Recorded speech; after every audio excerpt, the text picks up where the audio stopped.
नंतरचा next topic आपल्याला पाहायचा आहे. एखादा मॅग्नेट जर आपण एका युनिफॉर्म मॅग्नेटिक फील्डमध्ये जर तो ठेवला तर तो व्हायब्रेट व्हायला, म्हणजे तो मॅग्नेट त्या युनिफॉर्म मॅग्नेटिक फील्डमध्ये ठेवल्यानंतर तो ऑसिलेटरी मोशन करतो. कोणतं मोशन परफॉर्म करतो? ऑसिलेटरी. म्हणजे एखादा मॅग्नेट युनिफॉर्म मॅग्नेटिक फील्ड मध्ये ठेवल्याच्या नंतर जर तो ऑसिलेटरी मोशन परफॉर्म करत असेल, तो व्हायब्रेट होत असेल, तर त्या मॅग्नेटचं मोशन हे सिंपल हार्मोनिक मोशन असते. म्हणजे magnet is vibrating when is placed in a uniform magnetic field. जर एखादा मॅग्नेट आपण मॅग्नेटिक फील्ड मध्ये ठेवल्याच्या नंतर तो ऑसिलेट व्हायला, व्हायब्रेट व्हायला लागतो, म्हणजे तो मॅग्नेट सिंपल हार्मोनिक मोशन करतो. अशा प्रकारचा एक छोटासा पॉइंट पाहायचा. हा पॉइंट मागच्या पॉइंट सारखाच आहे. मागच्या पॉइंट मध्ये आपण काय केलं? एक डिस्क घेतली, डिस्कला आपण वेटलेस मास अटॅच केला आणि त्याला आपण सर्टन थिटा एवढ्या अँगलला डिस्प्लेस करून सोडून दिला. It will be oscillating like this. आणि त्यावरती टॉर्क ऍक्ट होतो. त्या टॉर्कची व्हॅल्यू काढली. ती टॉर्कची व्हॅल्यू स्टँडर्ड टॉर्कच्या फॉर्म्युलेसोबत कम्पेअर केली. Torque is equals to I alpha. बरोबर. मग दोन्ही टॉर्क आपण एकमेकांसोबत कम्पेअर केले आणि आपण डिफरन्शियल इक्वेशन सुद्धा काढलं आणि त्यावरून टॉर्क सुद्धा डिफाइन केला की त्यावरचा टॉर्क हा त्याच्या अँग्युलर डिस्प्लेसमेंटला डायरेक्टली प्रोपोर्शनल असतो. मागच्या प्लेटला ह्या सगळ्या गोष्टी आपण पाहिल्या. सिमिलर टू दिस तोच कन्सेप्ट आपल्याला डोक्यात ठेवून आपल्याला इथे सुद्धा जो मॅग्नेट युनिफॉर्म मॅग्नेटिक फील्ड मध्ये ठेवल्याच्या नंतर ऑसिलेटरी मोशन परफॉर्म करण्यासाठी त्या मॅग्नेट वरती सुद्धा टॉर्क ऍक्ट होतो, तो टॉर्क आपल्याला आणि त्या टॉर्कचं इक्वेशन काढल्याच्या नंतर तो टॉर्क स्टँडर्ड टॉर्कच्या इक्वेशन सोबत कम्पेअर करायचा. ते म्हणजे torque tau is equals to I alpha. तिकडे सुद्धा तेच केलं, इकडे सुद्धा हेच करा. Torque tau equal to I alpha, तिकडे सुद्धा हाच फॉर्म्युला वापरला. इकडे सुद्धा torque tau is equals to I alpha वापरायचा. मी सांगितलं की हा फॉर्म्युला तुम्हाला लक्षात ठेवा. आपल्याला अगोदरच्या चॅप्टर मध्ये हा फॉर्म्युला होता, पण आपण डायरेक्टच ऑसिलेशन चॅप्टर स्टार्ट केल्याच्या नंतर हा फॉर्म्युला तुमच्यासाठी नवीन. म्हणून एक फॉर्म्युला लक्षात ठेवायचा आणि या फॉर्म्युल्याचं डिटेल डेरिव्हेशन डिस्क्रिप्शन आपण ते रोटेशनल मोशन चॅप्टर जेव्हा पाहू तेव्हा त्यामध्ये आपल्याला डिटेल पाहायचं. सर्क्युलर मोशन आणि रोटेशनल मोशन जेव्हा आपण डिस्कस करू तेव्हा तुम्हाला हा फॉर्म्युला आपल्याला प्रूव्ह करायचा आहे, आपल्याला याला फाइंड आउट करायचं आणि या सगळ्या गोष्टी आपल्याला तिथे चांगल्या पद्धतीने समजतात. बरोबर. मग आता आपल्याला काय करायचं? एक मॅग्नेट घ्यायचं आहे. त्या मॅग्नेटला आपल्याला युनिफॉर्म मॅग्नेटिक फील्ड मध्ये ठेवायचे, अलाइन करायचे. युनिफॉर्म मॅग्नेटिक फील्ड मध्ये ठेवल्याच्या नंतर त्या मॅग्नेटिक फील्ड मध्ये ची व्हॅल्यू बी बार असेल, एक पर्टिक्युलर डायरेक्शन असेल मॅग्नेटिक फील्डची. मी म्हणतो की मॅग्नेटिक फील्डची डायरेक्शन ही अशी आहे. This is the direction of magnetic field. बरोबर. या मॅग्नेटिक फील्ड मध्ये एक मॅग्नेट ठेवला आणि तो मॅग्नेट ठेवत असताना त्या मॅग्नेट मी हा मॅग्नेट असा ठेवला सपोज.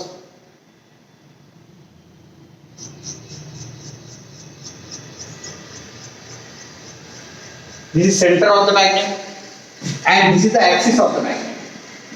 बरोबर. आता या ऍक्सिस आणि या मॅग्नेटिक फील्डची डायरेक्शन पॅरलल आहे, म्हणजे दोघांमधला अँगल 0 आहे. म्हणजे अशा प्रकारचा मॅग्नेट तुम्ही अशा प्रकारे अलाइन केला which is parallel to the direction of magnetic field which is as shown. That means certain magnet is suspended in a uniform magnetic field parallel to the direction of magnetic field which is as shown in the diagram. जसा हा magnet तुम्ही अशा पद्धतीने magnetic field मध्ये suspend करता तेव्हा तो certain angle ना डिस्प्लेस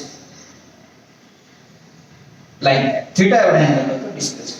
म्हणजे या ऍक्सिस ना ही सुद्धा मॅग्नेटिक फील्डच झाली. सगळे मॅग्नेटिक फील्ड या मॅग्नेटिक फील्ड सोबत या ऍक्सिस ना थिटा एवढ्या अँगलचं काय केलं? रोटेशन. म्हणजे पहिले हा मॅग्नेट असा होता, युनिफॉर्म मॅग्नेटिक फील्ड मध्ये ठेवल्याच्या नंतर तो अशा प्रकारे थिटा एवढ्या अँगलला डिस्प्लेस करून आपण सोडून दिला. It will be oscillating like this. तो अशा प्रकारे काय होतो? ऑसिलेट होतो. आणि that type of motion is called as simple motion.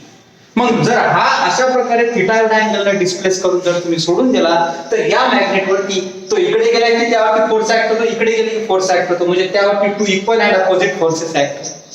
किती फोर्सेस ऍक्ट होतात? Two and opposite. म्हणून त्या टॉर्क वरती आपल्या त्या मॅग्नेट वरती टॉर्क ऍक्ट होतो आणि त्या टॉर्कची व्हॅल्यू असते m क्रॉस b. काय असते? m cross b. Where m is the magnetic moment. m ला काय म्हणतात? Magnetic moment. मॅग्नेटिक मोमेंट काय असते, मॅग्नेटचे ऍक्सिस काय असते, सगळं आपण 11व्या वर्गात पाहिलेलं. हा फॉर्म्युला सुद्धा आपण 11व्या वर्गात पाहिलेला. क्रॉस प्रॉडक्ट जर सॉल्व्ह केला तर tau is equal to mb sin theta. Cross प्रॉडक्टचा formula a cross b equal to ab sin theta, where theta is the angle with this. बरोबर आहे. म्हणजे हा टॉर्क, एवढा टॉर्क या मॅग्नेट वरती काय होतो, ऍक्ट होतो. एवढा टॉर्क जर या मॅग्नेटिक वरती जर ऍक्ट होत असेल तर हा झाला टॉर्कचा फॉर्म्युला. बरोबर. But we know that torque tau is equal to I alpha. हा फॉर्म्युला आपल्याला माहिती, where alpha is called angular acceleration. अल्फाला काय म्हणतो आपण, आणि where I is called moment of inertia. मागच्या पिरियड मध्ये शिकलो हा फॉर्म्युला, प्रिव्हियस फॉर्म्युला आहे. वी नो दॅट करून घ्यायचं. बरोबर. अशा प्रकारचा हा फॉर्म्युला. मग टॉर्कचे तुमच्याकडे दोन फॉर्म्युले तयार झाले, इक्वेशन 1 आणि 2. कंपेअरिंग दिस 1 and 2. बरोबर. दोन कंपेअर जर केले तर आपल्याला काय मिळेल, हा जो फॉर्म्युला आहे पहिल्या नंबरचा, या पहिल्या नंबरच्या फॉर्म्युल्यामध्ये मी mb थीटा असं लिहितो, कारण थीटा हा फार स्मॉल घेतो. So theta is very small, that's why sine theta is nearly equal to theta. म्हणजे साइन थीटा तुम्हाला कशा रिप्लेस करायचं, थीटा मध्ये. जसं आपण सिंपल पेंडुलम मध्ये पाहतो, थीटा आपण स्मॉल घेतो म्हणून sine theta is replace by theta, म्हणून इथे साइन थीटाला रिप्लेस करायचं थीटा, म्हणून या mb tau is equal to mb थीटाला मी इक्वेशन नंबर 1 म्हणतो. मग हा झाला mb थीटा. बरोबर. आणि याची इक्वेशन 1 and 2 LHS सारखी म्हणून RHS इक्वल, म्हणजे याची व्हॅल्यू किती झाली, I into अल्फा. बरोबर. तर यावरून याची अल्फाची व्हॅल्यू किती येईल, अल्फा इज इक्वल टू बरोबर mb अपॉन I बरोबर आहे इनटू थीटा. बरोबर. म्हणजे angular acceleration is directly proportional to the angular displacement. हे झाली त्या मॅग्नेटचं displacement theta, that is called angular displacement. Angular acceleration is directly proportional to the angular displacement. यावरून alpha by theta equal to mb divided by I असा एक formula मी तिथे use केला. बरोबर आहे. अशा प्रकारच्या मोशनला म्हणतात मॅग्नेट इज व्हायब्रेटिंग. या कारणास्तव हा मॅग्नेट युनिफॉर्म मॅग्नेटिक फील्ड मध्ये ठेवल्याच्या नंतर व्हायब्रेटिंग मोशन परफॉर्म करते, म्हणजे सिंपल हार्मोनिक मोशन परफॉर्म करते due to the torque acting on mass. हा मॅग्नेट असा ठेवला तुम्ही, certain angle na displace kara, suspended, when a magnet is suspended in a uniform magnetic field and it will displace from certain angle theta, it will be oscillating like this. Means there will be two equal and opposite forces acting on this, means there will be the torque is acting on this magnet, and due to this torque that magnet can be vibrated and performing the simple harmonic motion. And due to this simple harmonic motion, the certain torque is given by torque is equals to mv sin theta. बरोबर. where m is magnetic moment and theta is the certain angular displacement of the magnet. Means theta is very small, that's why sin theta is replaced by theta, and that's why torque is equals to mv theta. But we know that torque is equals to I alpha, where alpha is the angular acceleration and theta is the angular displacement. Substitute. Now comparing these two equations, we get the angular acceleration is directly proportional to the angular displacement. Angular acceleration is directly proportional to the angular displacement. What is theta? Theta is angular displacement. Angular displacement. Theta is what? Angular displacement. मग थीटाची value angular displacement म्हणजे alpha म्हणजे काय, angular acceleration is directly proportional to the angular displacement of the magnet. Means that magnet is performing simple harmonic motion. But we know that periodic time, आता याला सुद्धा periodic time असेल, याचा periodic टाइमचा formula काय आहे, twice pi by omega. बरोबर आहे. Twice pi by omega. But we know that what is mean by omega, twice pi upon under root of acceleration per unit displacement.